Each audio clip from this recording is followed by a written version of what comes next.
শাহরিয়ার আলম সাম্যের ভবিষ্যৎ যে রাজনৈতিক ভবিষ্যৎ ছিল, উজ্জ্বল ভবিষ্যতের দিকে কেউ ঈর্ষাপরায়ণ হয়ে তাকে রাজনৈতিক কাটা মনে করে একটা রাজনৈতিক কিলিংও হতে পারে।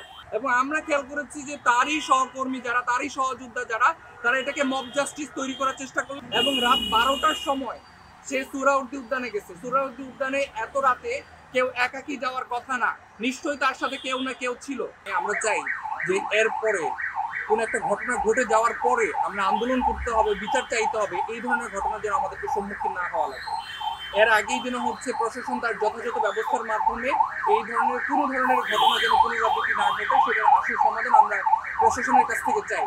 তবে যেই ঘটনাটা ঘটে গেছে এটার মধ্যে যেই ষড়যন্ত্র লুকায়িত আছে, নিশ্চয়ই প্রশাসন সেগুলো দৃষ্টিপাত করবে। তারপরও আমরা প্রশাসন এবং জনগণের সামনে এই বিষয়টা ক্লিয়ার করা দরকার যে এটাকে কোনোভাবে বিচ্ছিন্ন ঘটনা ভেবে এটাকে যেন হালকাভাবে, এটাকে যেন মব জাস্টিসের দিকে যেন ঠেলে না দেওয়া হয়, এটাকে যেন বিচারহীনতার দিকে ঠেলে না দেওয়া হয়।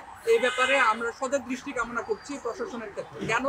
কারণ শাহরিয়ার আলম সাম্য একজন মেধাবী শিক্ষার্থী, ঢাকা বিশ্ববিদ্যালয়ের শিক্ষার্থী, এবং সে এই হত্যাকাণ্ড হয়ে যাওয়ার আগে আপনারা নিশ্চয়ই সবাই দেখেছেন সোশ্যাল মিডিয়াতে মাত্র 3 ঘন্টা আগে সে একটা স্টোরি শেয়ার করেছে।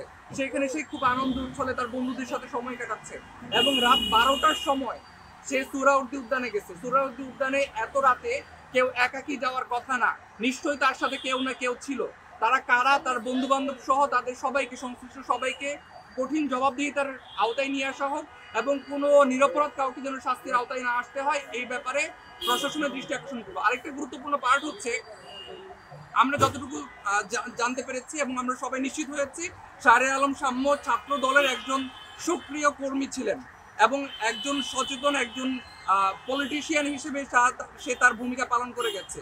এবং আমরা খেয়াল করেছি যে তারই সহকর্মী যারা, তারই সহযোদ্ধা যারা, তারা এটাকে মব জাস্টিস তৈরি করার চেষ্টা করলেন। তারা বললেন যে হত্যাকাণ্ড হয়েছে বাংলা একাডেমিতে, এবং খুবই আপত্তিকর বিষয় যে এটাকে ডিসি স্যারকে জড়ানোর চেষ্টা করা হচ্ছে, প্রক্টর স্যারকে জড়ানোর চেষ্টা করা হচ্ছে। আমাদের যথেষ্ট পরিমাণ সন্দেহ হচ্ছে।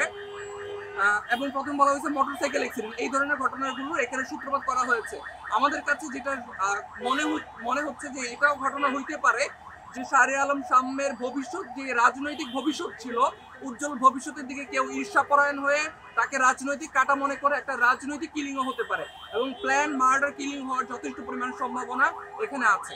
যতগুলো ক্লু এখানে সামনে আছে, তার বন্ধু বান্ধব এবং পলিটিক্যাল মার্ডার বা তার যারা পলিটিক্যাল অ্যালায়েন্স আছে, সবাইকে কঠোরভাবে জবাবদিহিতার আওতায় নিয়ে আসা হোক। শুধু ছাত্রদল বলে নয়, একজন সাধারণ শিক্ষার্থী, একজন দেশের সাধারণ নাগরিক হিসেবে যেন তার বেঁচে থাকার যে অধিকার, সেই নিরাপত্তা পাওয়ার যে অধিকার, এই অধিকার আমরা প্রশাসন এবং সরকারের কাছ থেকে আমরা চাই। আর কোনোভাবে প্রতিপক্ষ বানিয়ে বা কোনো মব জাস্টিস তৈরি করে এই বিচারহীনতা পুনরায় ফিরে আসুক বিগত ফেসিবাদের আমলে যেটা ছিল, এটা আমরা পুনরাবৃত্তি চাই না।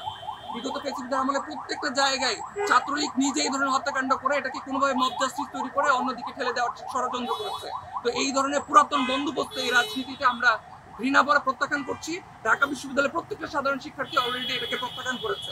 এই ধরনের মব তৈরি করা আমরা ঘৃণাভাবে, আবার কেউ যদি তৈরি করতে চায় আমরা তাদেরকেও আমাদের ঢাকা বিশ্ববিদ্যালয় থেকে প্রত্যাখ্যান করার ব্যাপারে ঢাকা বিশ্ববিদ্যালয়ের শিক্ষার্থীদের সাথে নিয়ে আমরা শক্তভাবে মোকাবেলা করার দৃঢ় প্রতিজ্ঞা ব্যক্ত করি।